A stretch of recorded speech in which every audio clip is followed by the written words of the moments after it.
Okay, we're ready to go. All right. The presentation part of our meeting. Again, all meetings are recorded and available to view on our website. So people sometimes are tempted to take pictures of the speaker's slides. First of all, that's a violation of copyright. And second of all, if you go to the recording, you can print the slide and you can watch the recording and rewind it and play it forward and put on the closed captions and stuff like that. So I'm going to read the copyright notice and then I'm going to introduce our speaker. So recording, whether audio or video, is prohibited except by the St. Louis Genealogical Society, which has permission from a speaker.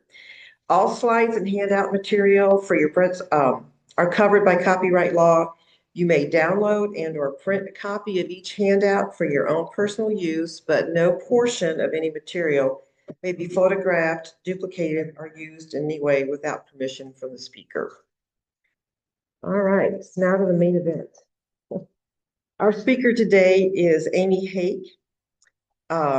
Amy is a native of St. Charles County. She was educated at the Academy of the Sacred Heart and attended Lindenwood College.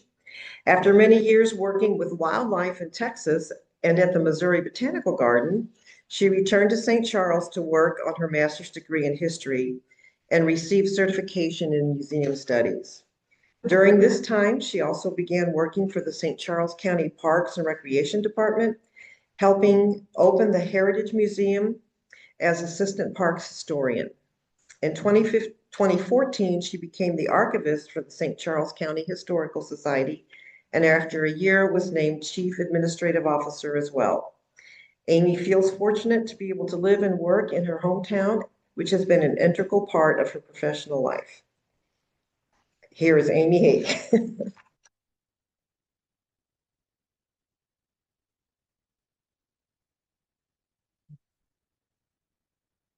Yeah, put this on so I can have hands free.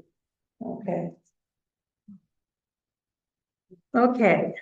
Well, you may be wondering why I chose this title, Connecting Crossroads, because don't crossroads connect anyway to begin with? Crossroads is a term that you hear a lot about in this neck of the woods and this part of the country. Crossroads is a term, Indiana uses it because they're known as the Crossroads of America due to their central location and the high volume of traffic, both roads and rails. Here in Missouri, in St. Charles County, Wentzville uses the model Crossroads of the nation because of the intersection of Highway 40 and Highway 70. So indeed, you know, I looked at it in that respect, but I also looked at it in a kind of metaphorical stage. You know, you could say one is at a crossroads, in a junction in life. And I think many of the people that came here to this part of the country were at a junction in their lives as well, a change. I have museum experience, and so I'm also looking at it from a liminal kind of standpoint. That's a word, liminality is a word that's used in museum research quite a bit. It's an in-between zone, a place where traditional realities are blurred and transformation can occur, bridging past and future. And that again is what those people who came here were looking for. They came with their past seeking a better future. So that's the reason why I chose that title. And I'll have to tell you that I normally speak only about St. Charles County. But in this instance, since I was asked to speak, given that it's 250, I wanted to broaden the topic. And so I decided, okay, let's look at St. Louis as compared to St. Charles and those intersecting crossroads between the two. Andy Hahn's name has been mentioned already, and I have to mention him again because he has said that no good book on history can really tell the story properly without using some maps. Well, the same applies for presentations such as this, and I'm a map lover myself, and so you're going to see a number of maps in this presentation. And I will also say it's pretty broad, and I can't cover everything, so it's going to be, you know, here and there. I'm going to jump around. I've tried to keep it within a timeline, however, but there'll be some jumping around. And when I talk about the people are going to be intermingled into the presentation itself. So with that, let's get going. Okay, the modern cities of St. Louis and St. Charles stand on geographic sites that present ideal locations for urban area. With riverways viewed as highways, the river networks make the sites centers for transportation. Temperate climate makes the area conducive to human settlement, despite the comments from some more of the cynical current residents. The central continental position away from any moderating large body of water means that the area is subject to extremes in temperature and humidity. Both cities were urban centers long before the arrivals of Europeans. It's important to remember in any history of our area that it did not begin with the coming of the first Europeans to explore Mississippi or ascend the Missouri River. Before European settlement, St. Charles and St. Louis area was a hub of Native American activity, dominated by the Mississippian culture. Known for building earth mounds, so St. Louis was known as Mound City because it featured over 24 mounds, while the region was later inhabited by the Illini Confederacy, Osage, and Missouri nations. The largest settlement was at Cahokia, with satellite centers and mounds in what are today St. Louis County, St. Charles City and County, and others. So the early French settlers were well aware of native cultures that predated the contemporary Native American tribes they encountered. They could see the evidence, the mounds that dotted the landscape, and from the artifacts that they found.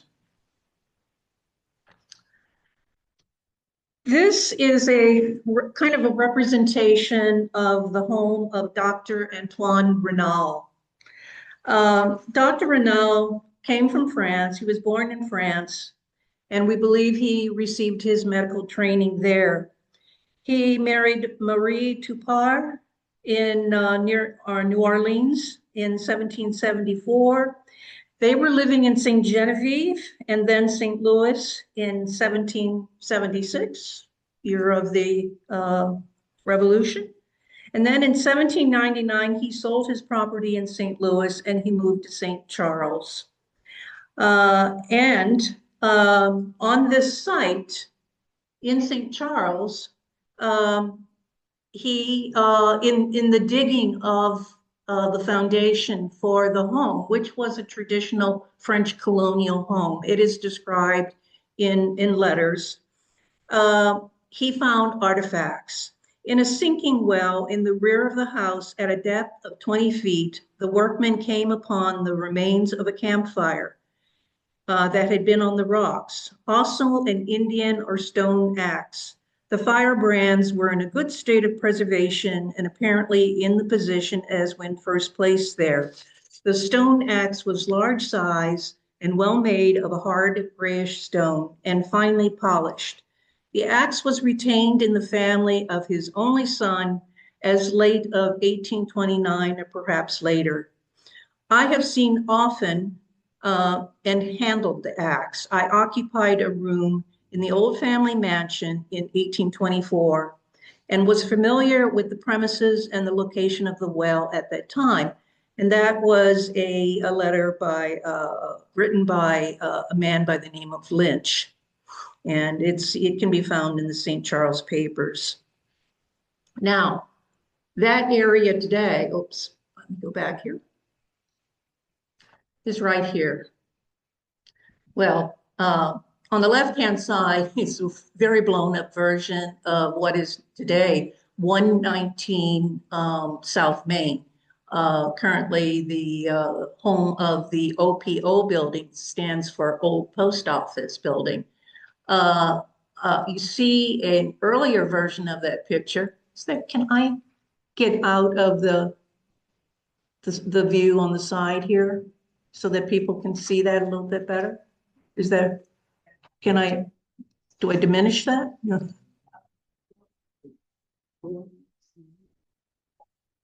Are we using your mouse? I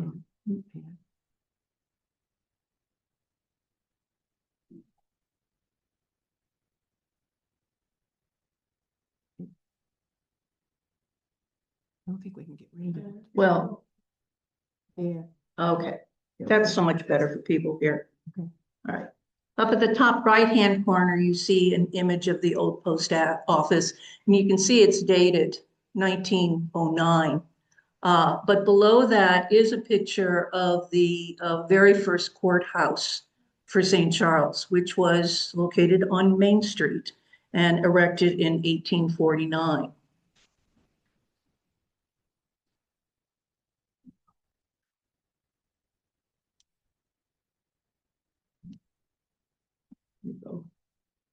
Well, now, well,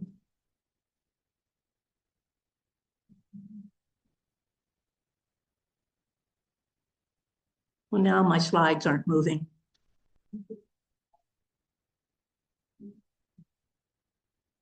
And that's not working either. Well,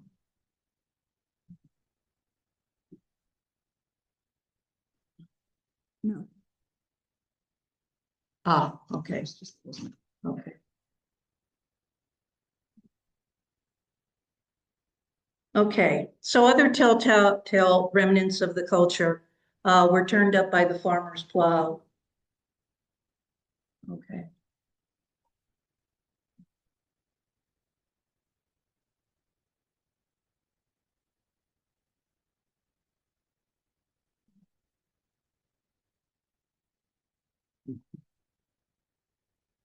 We'll just leave that there for now.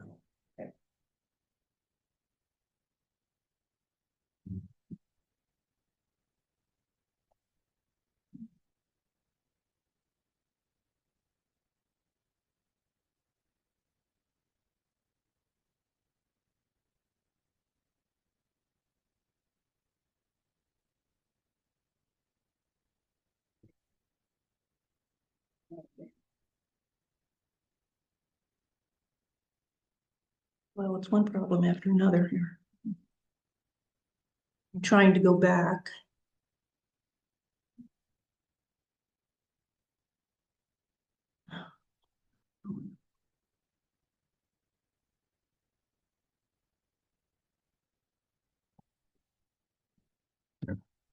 Okay, We'll see if the.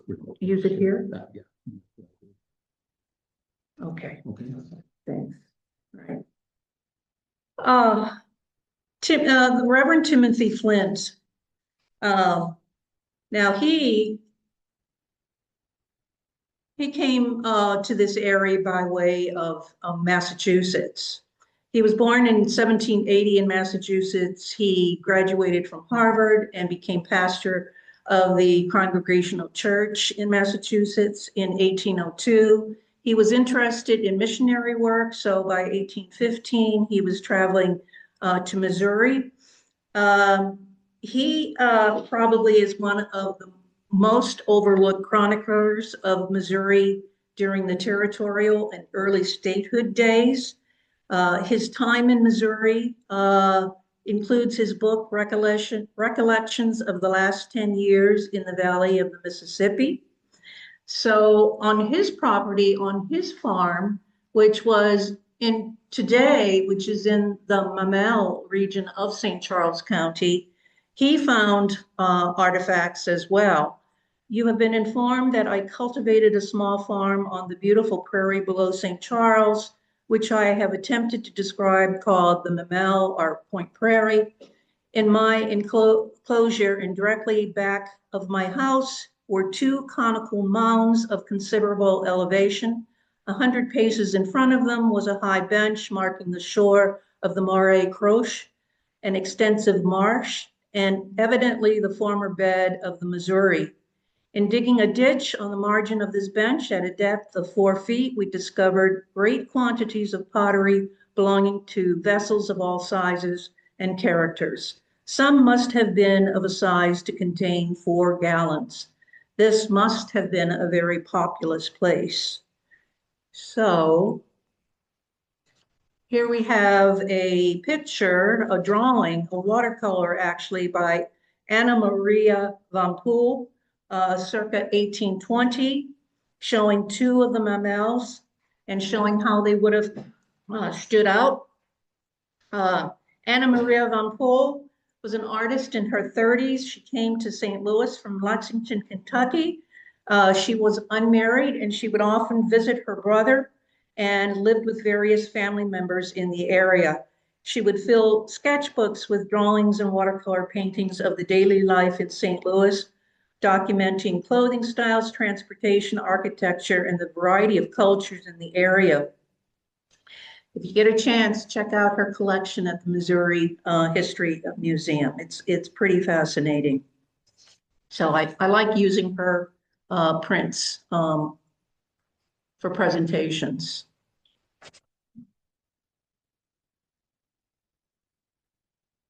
So here we have a slide of Colette, a section of the Colette, Louis Colette map, showing Les Mamelles, and it clearly lists the 3 breasts. Let's see. Oh, sorry, folks.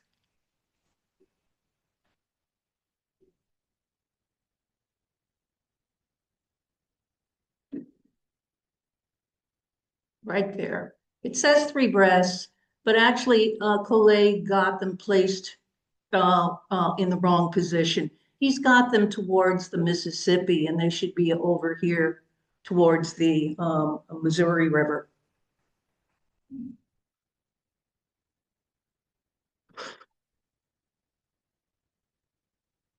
Now, here's a map of where you could find Haake-Argyros today. And where it is this area right here. And let me see if, yeah, I'll use my clicker here for folks at home. That is Haake-Argyros. So that is the area where he lived. And actually, this is another watercolor by Anna Maria van Poel of the Haake-Argyros area in the late 1820s, 1830s. Okay, by the time the French came to build settlements in Illinois, the once bright flame of the local Mississippian culture had already been extinguished. New Native American tribes with their own distinct cultures moved in and through the region. They traversed the waterways for rich hunting grounds, some to make war on competing tribes or out of necessity, uprooted by conflict from homelands to the northeast. Others came to visit or trade with the French. So in the same year that Le Petit Côte was founded, there was a report put together for Captain Francisco Rio, and this was the report of the various Indian tribes receiving presents in the district of Illinois from March 10th, 1769. And all of these, about 26 or so of them, are the various tribes that could be found in this area. Now, the spellings are all taken from the whole book, so never mind the how you see the spellings here. When you look at artifacts and settlement camps that have been found in St. Charles County, all the dots, the red dots on this map, represent finds, right? You can see the concentration of dots along the riverway. especially the Missouri River.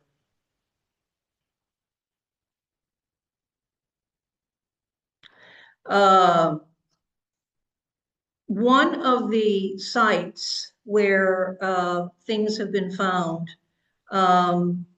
is the McDonnell Douglas site in St. Charles City. This is off of 3rd Street in St. Charles.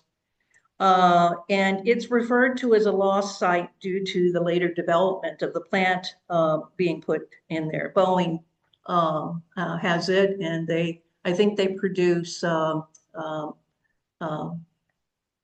bombers, you know, yeah, yeah. But anyway, various evidence of Mississippian period stonemaking tools, including celts, Cahokia type arrow points and such have been found at this location. And actually, this picture, watercolor done by Anna Maria von Poel, is very representative probably of what that area looked back in the 1820s. Another site that we have in St. Charles County is the O'Fallon site, a large multi-component site with extensive middle woodland evidence. It's called Dom's Park Mound, and it's available to go out and check.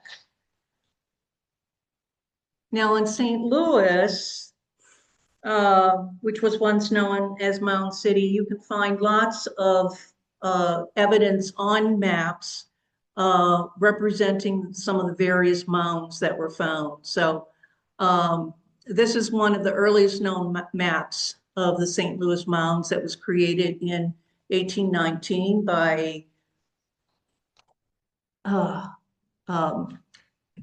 Peel is the last name, Thomas Slay, also documenting over 25 Native American mounds, including the 34-foot tall Big Mound. Here is a representation on a more modern map of where these mounds would have been found today.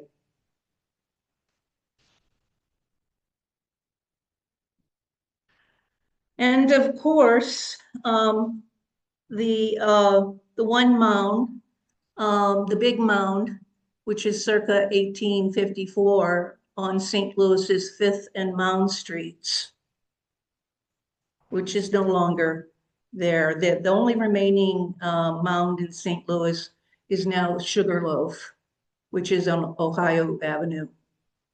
But again, here, Von Poel represents another mound. Not necessarily the big mound, but certainly it looks like it could be. All right, going on, I'm not going to concentrate very much on very early history, but it's worthwhile to note that DeSoto, and he's this fellow up here, right, was the first explorer, what we know as the first explorer to the area, although he didn't really reach St. Charles or St. Louis. He was mostly St. Genevieve, Farmington, and southeastern Missouri. Down here represents Pierre Marquette and Pierre Joly in 1673, who came into the Mississippi from the Wisconsin River and floated down and saw the confluence. So they never saw St. Charles, they only saw the confluence area, but then they would have gone further down the Mississippi and they would have gone past what is today St. Louis. And then over here is LaSalle. And he is noted to have started some of the first settlements, French settlements, especially which are now in Peoria and Starved Rock.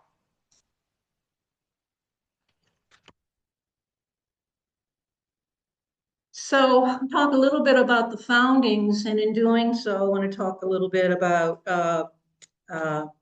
both the similarities and the differences. Both early St. Louis and St. Charles, Missouri are both founded by French and French Canadian, and they were both started as essentially trading posts. While St. Louis developed rapidly into a major hub for trade and commerce on the Mississippi River, St. Charles acted as a vital Western last civilized outpost on the Missouri River. So on the left here, we have Pierre Laclede and Auguste Chouteau. Say that right, Chouteau, not Choteau. No. And then we have a representation of Blanchette. We really don't know what Blanchette looked like, although today we do have some representations of cousins. So if you look at those images of cousins, you might get an idea of what the real Blanchette looked like. Ah, and there are some cousins right there. So St. Louis, it got its name for King Louis, the Crusader king. St. Charles, however, seemed to be named for a king, King Carlos IV of Spain, but in actuality, it was named for that king's patron saint, St. Charles Borromeo, who was the Archbishop of Milan.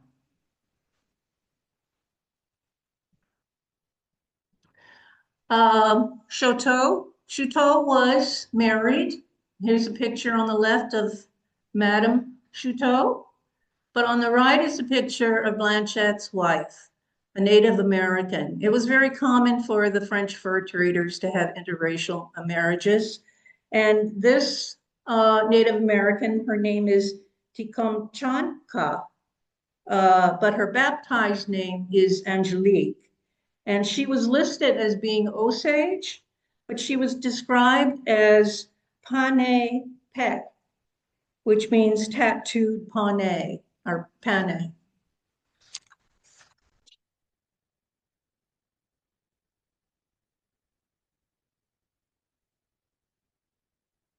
So on the left, we have Chouteau's side of the story. He actually wrote the founding story for St. Louis in his own hand. No such thing exists for St. Charles.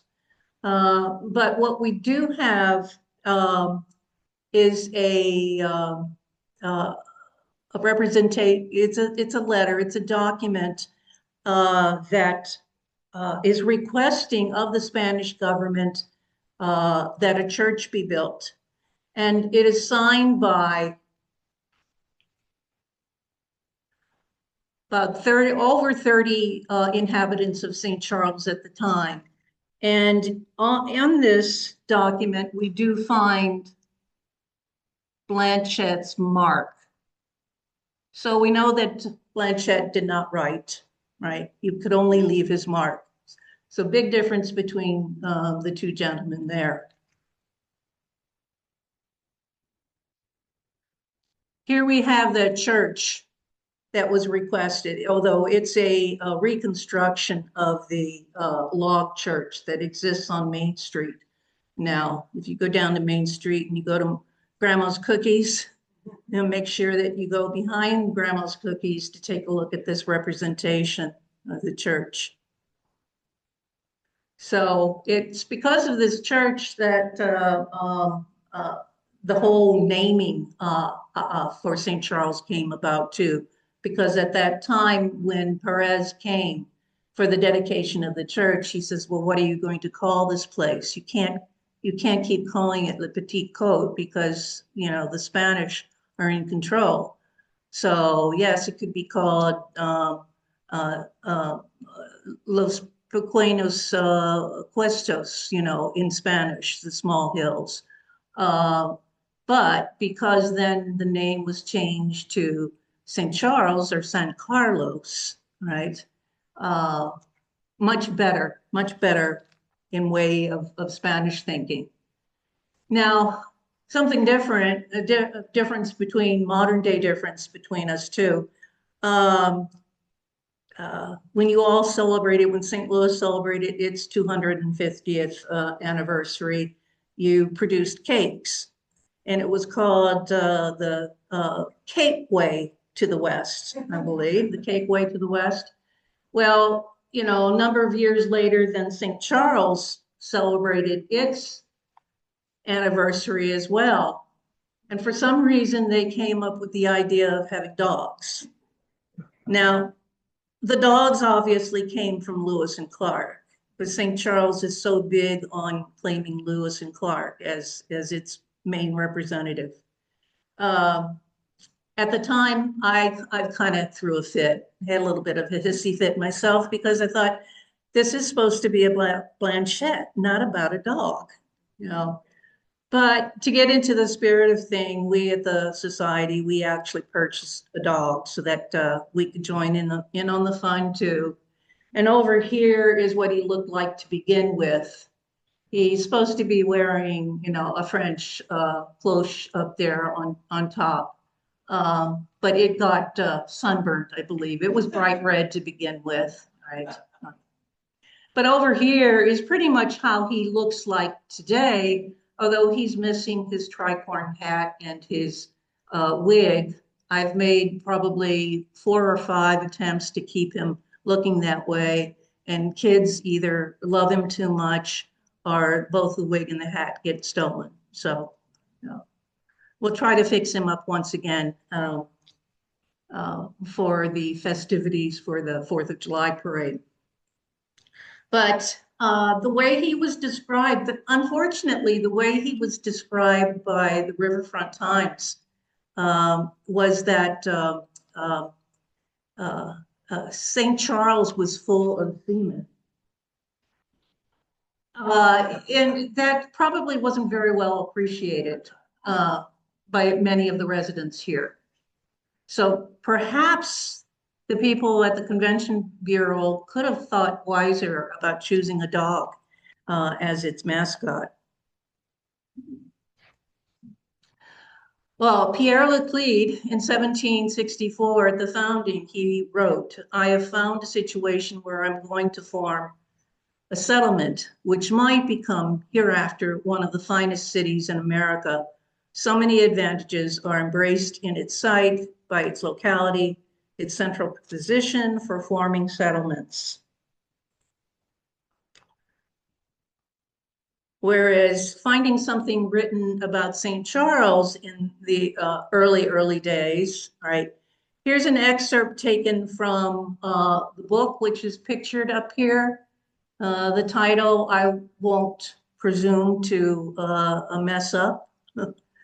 But as you can see, this was a work of comprehensive summaries of travel through North and South America. But here this gentleman says St. Charles contains about 100 to 125 ill-constructed houses. The inhabitants do not till the ground, though it be extremely fertile. The ordinary occupations are hunting and trading with the Indians. It goes on pretty much to, yes, say some rather derogatory things about the folks of St. Charles.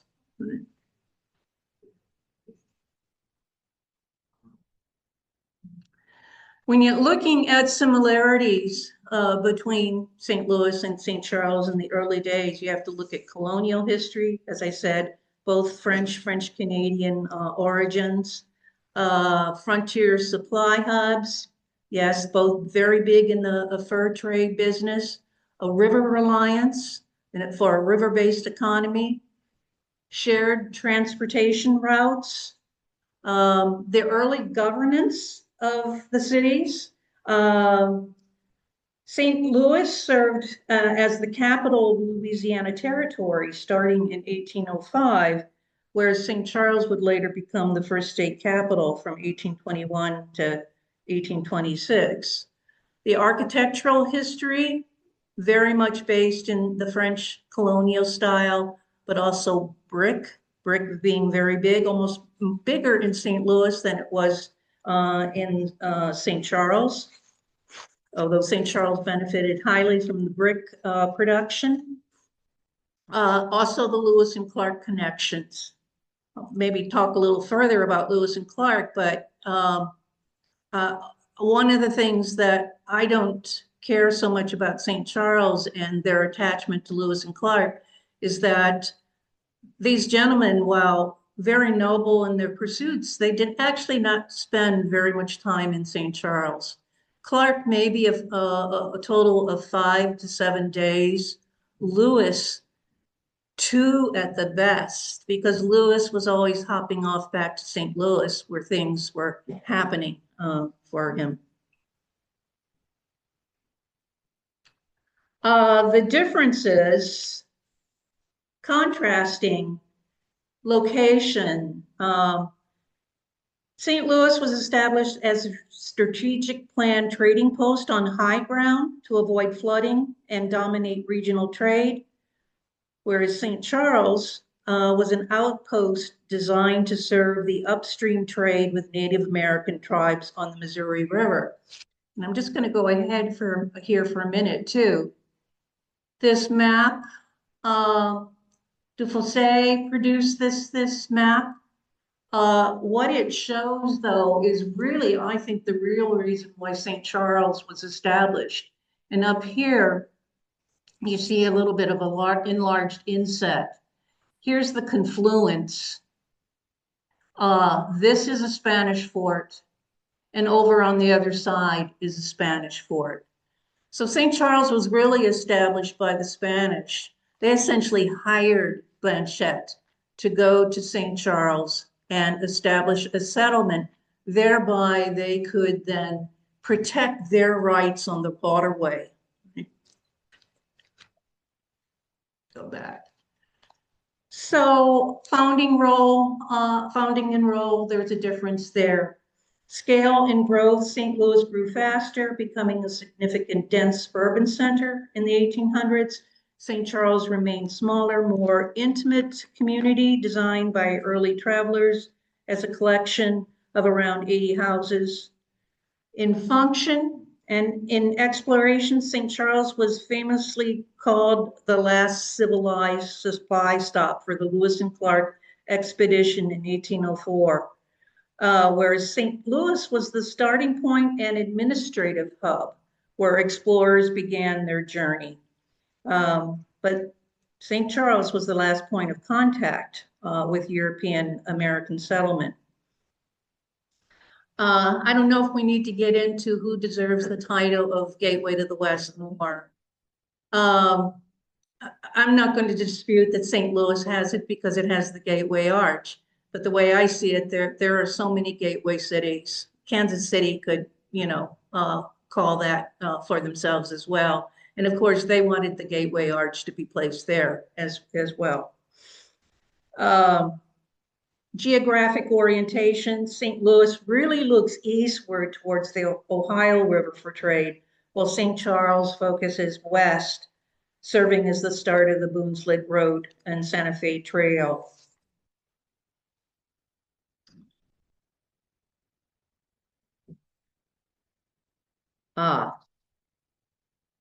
Let's get more into some maps.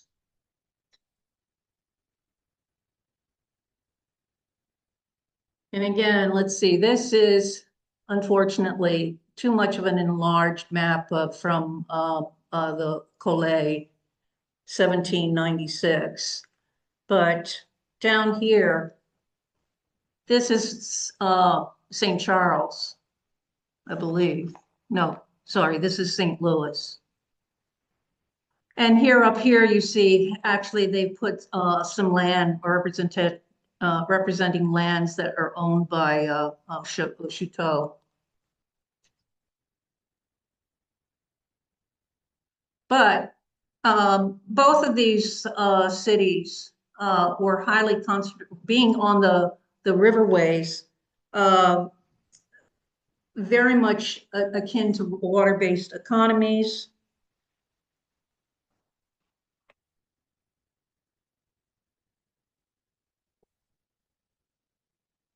This is a 1869 bird's eye view of St. Charles. It shows the French colonial layout pretty well still at that period in time, the grid system. And I think I did put an enlargement to a certain degree because I wanted to show that they did represent the hills or mounds of St. Charles. There's a lot of talk sometimes in history is that did St. Charles have mounds or did it have hills? Well, it had both actually. Right.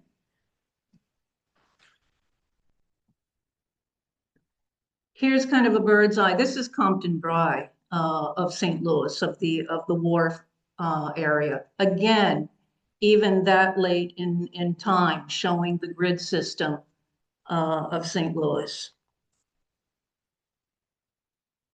This is thought to be one of the very first images, etchings of St. Louis from the Mississippi River. And this picture was found on a banknote.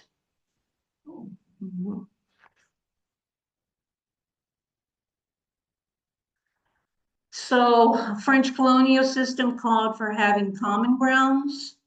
This is insert or part of a map. Whoops, I'm getting confused with my printer, my controllers here. But this is from 1860, St. Charles. And you can see Prairie Haute, common ground fields here. Over here are more common grounds. Note the long linear strips, very typical of French placement of common grounds. And common grounds needed to be fenced. So here's another Von Poel drawing etching of the type of fencing. It would be that pot-en-terre style of post and ground fencing style. Here's one for St. Louis, common fields. Again, the long linear strips of land.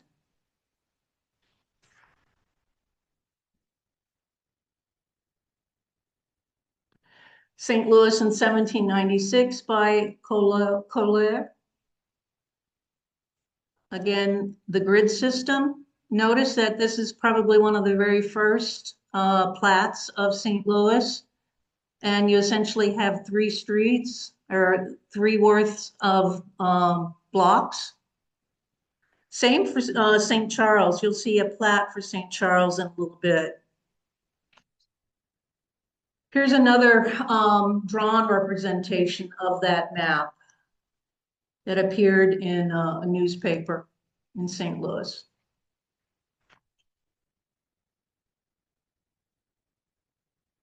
And again, as it expanded, as it grew.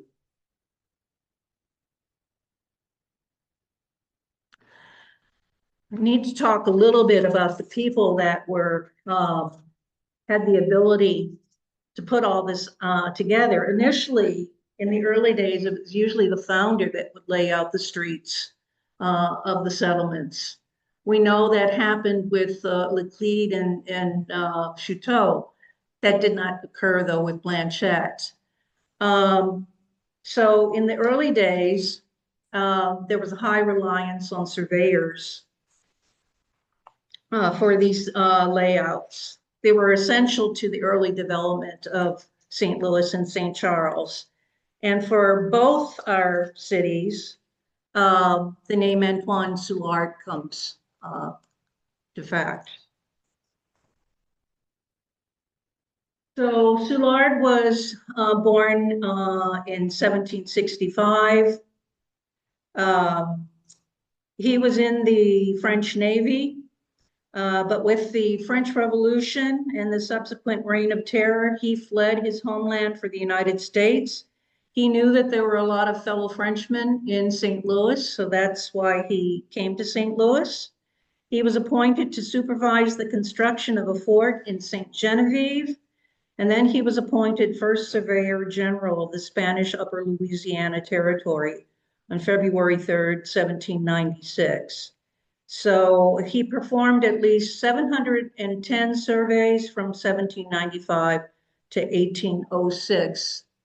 And in this survey, note that again, he has drawn off a tract of land belonging to Chouteau.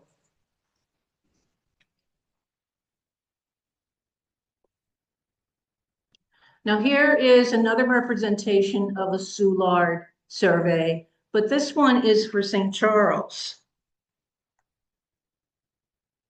And you're going to see a couple different images of it, but it's a pretty remarkable survey of the St. Charles Commons. And Soulard certified it on March 2nd, 1804, with the help of James Mackay. It's in Spanish, with the name of the village rendered as Lugar de San Carlos. The area marked C, right here. Mackay notes as the Grand Prairie, known as Prairie Haute to the French. B is the cul-de-sac common grounds. And A up here appears to be the addition noted by Soulard on the right, and it refers to various species of lumber found within that common grounds. Because common grounds was for the purpose of the community to either farm, to graze livestock, or to cut wood from. So here we go again. Here's another version of that map. And I'm showing you several different versions because for the longest time, I think the St. Charles Historical Society archives thought that we had the original, but we don't. What we have are a variety of copies, and you can tell that they're copies by the things that are either show up on them or don't appear on them. Here's the one that everybody thought was the original, or at least some of my volunteers thought was the original. But I had to point out to them that the writing on it was not in French or Spanish. And then also down here clearly states that this is a copy drawn from an original back in looks like 1840. Okay, here, 1860. Okay. And so it's certified that it is a copy.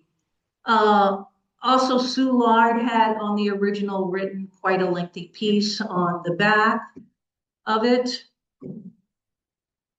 And again, the one that we have is written in English. It's not written in French or Spanish.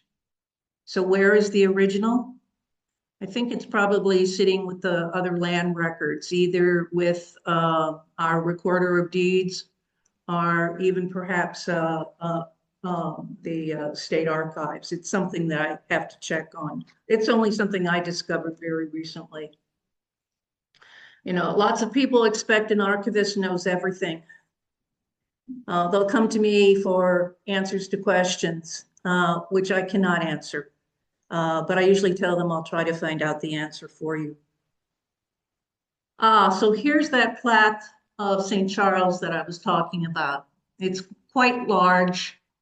Again, divided up in a grid system, but what's really wonderful for us about this plat is that it has the names of the owners written in the boxes. And it's actually given that we were pretty well able to date this plat going back to 1817. Because there are property owners listed here that are not listed during the time of the first state capital, we know. So it has to come before 1821. This is a map that really was discovered at the archives. For a long time, it lay rolled up along with all the other maps until somebody took the time and care to see what it was about. The state archives was informed about it. It needed a lot of repair, so it went up to Jeff City, where it went into the conservation department and it was worked on. It came back beautiful to us, with a copy, as well. So it's something that we pull out quite a bit, at least the copy, not necessarily the original. But this is perhaps one of the oldest maps that we have in our collection. So that's pretty much my talk. If there are questions. So the mounds, tell me why the mounds were formed or how they got formed? Well, the mounds were pretty much ceremonial. She's asking how the mounds were found or why they were created. They were ceremonial, more often than not. Maybe some of the smaller ones were burial, but the real large ones were ceremonial. And the smaller ones is where burial mound, more than likely, because that's where a number of the artifacts, the pottery, the shards and things like that are usually found in those mounds.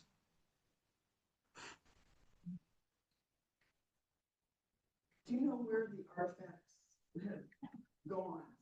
Some of your, know where there's a collection. I'd love to see them. Well, museums in St. Louis, I know the Missouri History Museum has quite a few artifacts from the mounds, actually from things that were found around the Big Mound, reside at the MOHIS. In St. Charles, a lot of the prehistoric relics are at the St. Charles County, Heritage Museum. So.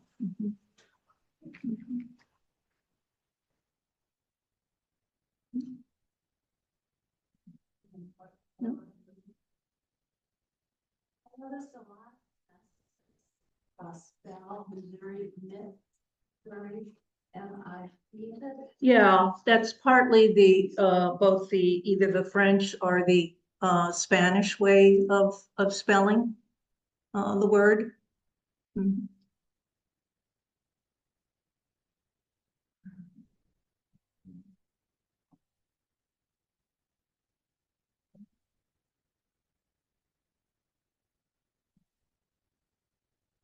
Mhm.